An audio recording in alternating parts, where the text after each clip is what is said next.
예수님이 부활하시고 난 다음에 제 아들을 찾아왔습니다. 제 아들은 유대인들이 혹시 예수님처럼 자기들을 이해가 올까 해서 십자가에 못 박히시고 난 다음에 그들은 전부 숨었습니다. 그래서 문을 닫았다 했어요. 그들 가운데 갑자기 서셨어요. 깜짝 놀랐죠. 그리고 너에게 평강이 있을지어다 이랬습니다. 아버지께서 나를 보내신 같이 나도 너희를 보내노라 이랬습니다. 지금 제 아들은 불안해가지고 문을 닫고 있는데 아버지께서 나를 보내신 것처럼 나도 너를 보낸다. 저는 이 말씀을요 많이 생각했습니다. 이게 무슨 말일까? 이것은 우리가 정말 구원받은 자가 살아갈 삶이 어떤 삶인가를 말해주고 있는 겁니다.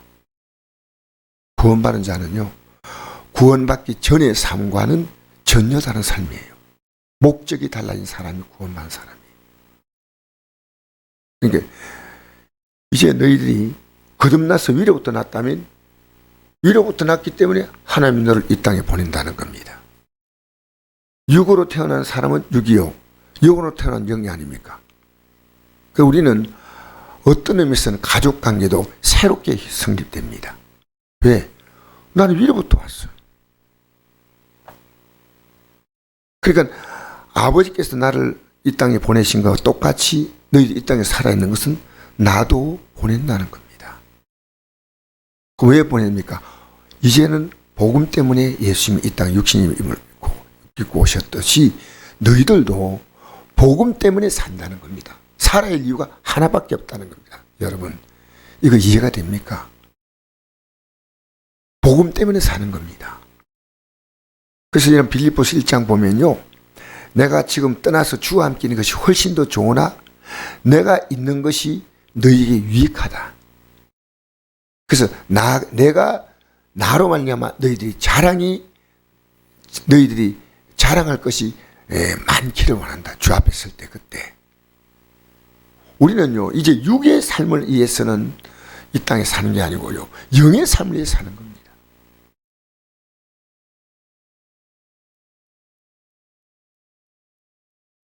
제가 어제 꿈을 하나 꿨는데요.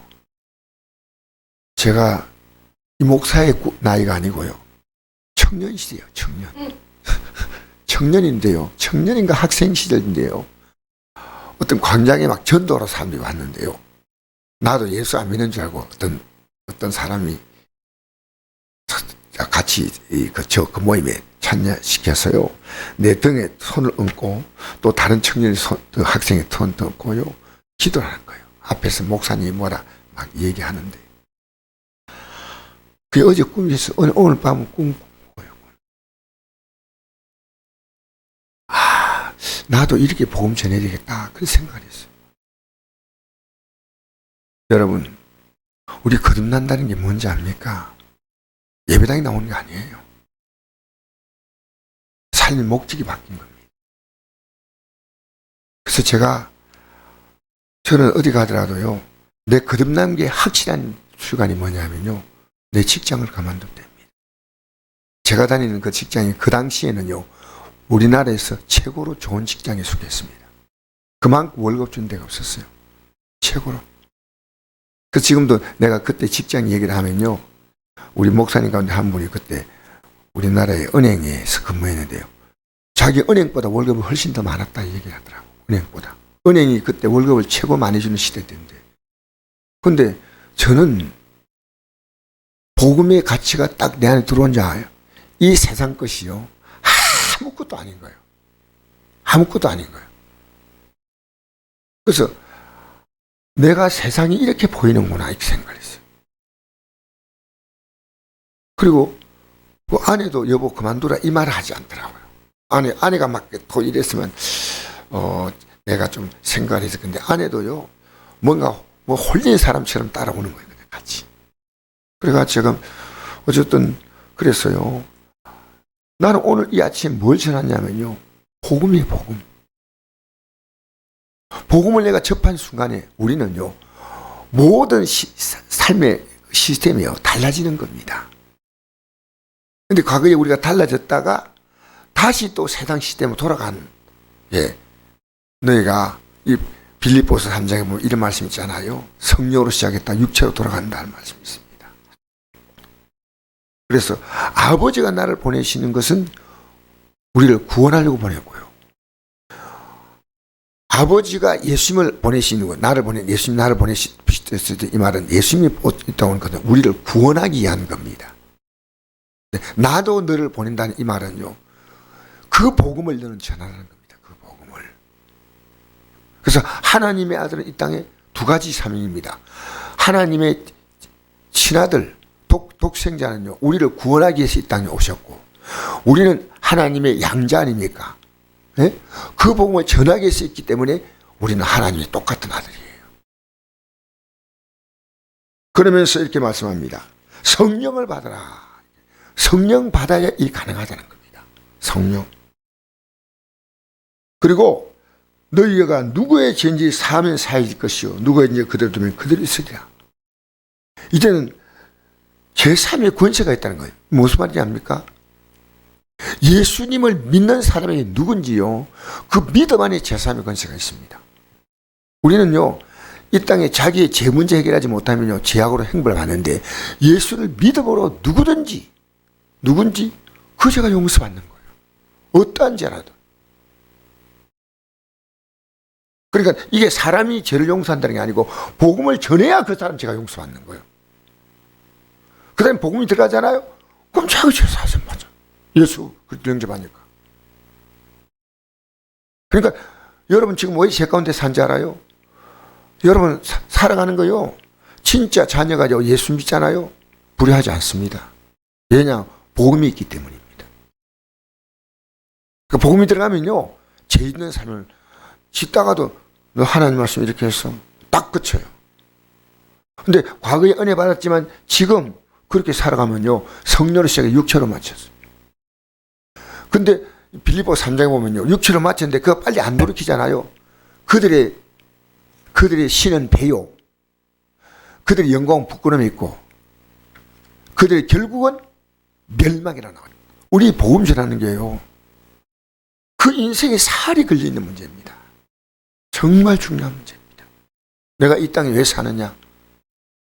복음 때문입니다.